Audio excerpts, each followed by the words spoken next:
Révérend père, pasteur et chers compatriotes, soyez les bienvenus dans notre grande patrie du Congo belge. La tâche qui vous est confiée de remplir est très délicate et demande beaucoup de tact.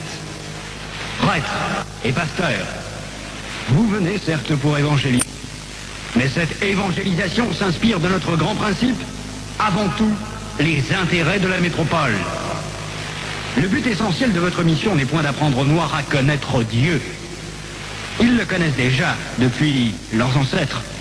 Ils prient et se soumettent à Nzambi Mpunu, que je sache, et aussi à Nzambi Mawezi. Ils savent que tuer, voler, coucher avec la femme d'autrui, calomnier, insulter est mauvais.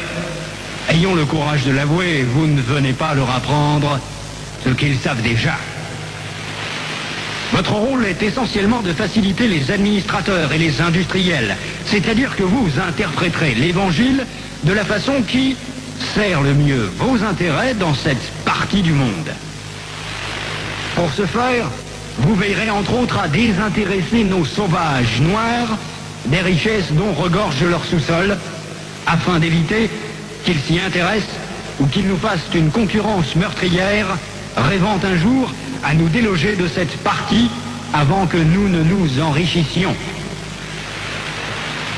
Votre connaissance de l'Évangile vous permettra de trouver des textes qui recommandent et qui font aimer la pauvreté.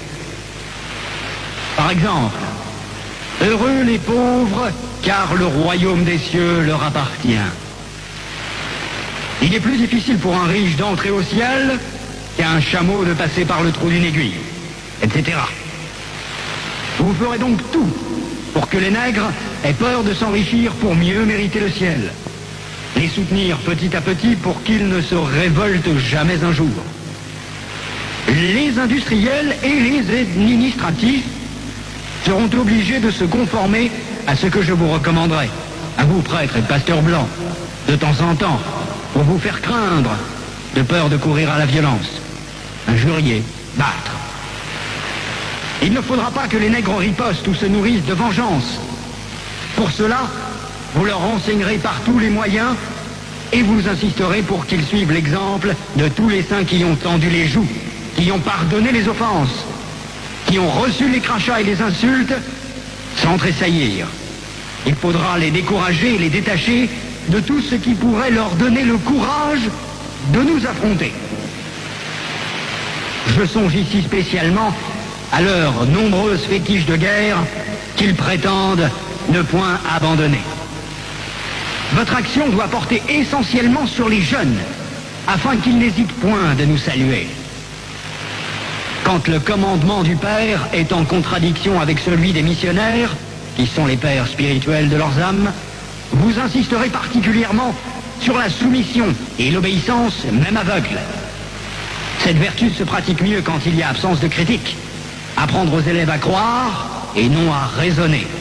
Ce sont là, chers prêtres, pasteurs et compatriotes, quelques-uns des principes que vous appliquerez sans faille. Vous en trouverez beaucoup d'autres dans les livres et textes qui vous seront remis à la fin de cette séance. Vous verrez donc ce que je recommanderais à vous, prêtres et pasteurs blancs. Évangélisez les Noirs jusqu'à la moelle des os, afin qu'ils ne se révoltent jamais contre les injustices que vous leur ferez subir. Faites-leur réciter chaque jour « Heureux ceux qui pleurent, car le royaume des cieux leur appartient ». Convertissez les Noirs au moyen des chicottes. Gardez leurs femmes à la mission pendant 9 mois, afin qu'elles travaillent pour vous. Courtisez-les s'il le faut, et exigez ensuite à ces convertis qu'ils offrent en signe de reconnaissance des bonnes viandes, poules, coqs et œufs, chaque fois que vous visitez leur village. Faites tout pour éviter que les Noirs ne deviennent riches. Pour ce faire, chantez-leur chaque jour qu'il est impossible à un homme riche d'entrer dans le royaume des cieux. Faites-leur payer une taxe chaque semaine à la messe de dimanche. Détournez cet argent prétendument destiné aux pauvres pour avoir des magasins importants là où vous êtes, paroisses, procures.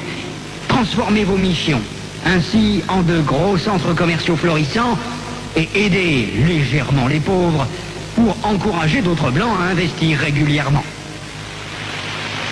Demandez aux Noirs de mourir de faim et vous autres vous mangerez 5 fois par jour. En plus, que vos ventres soient toujours pleins de bonnes choses et que vos bouches exhalent partout l'odeur des oignons. Instituez pour eux un système de confection qui fera de vous de bons détecteurs pour dénoncer tout noir à une prise de conscience pour la revendication de l'indépendance nationale. Enseignez une doctrine que vous ne mettrez pas en pratique, et peut-être s'ils vous demandent pourquoi vous comportez-vous contrairement à ce que vous prêchez, répondez-leur, vous les Noirs, suivez ce que nous lisons et non ce que nous faisons.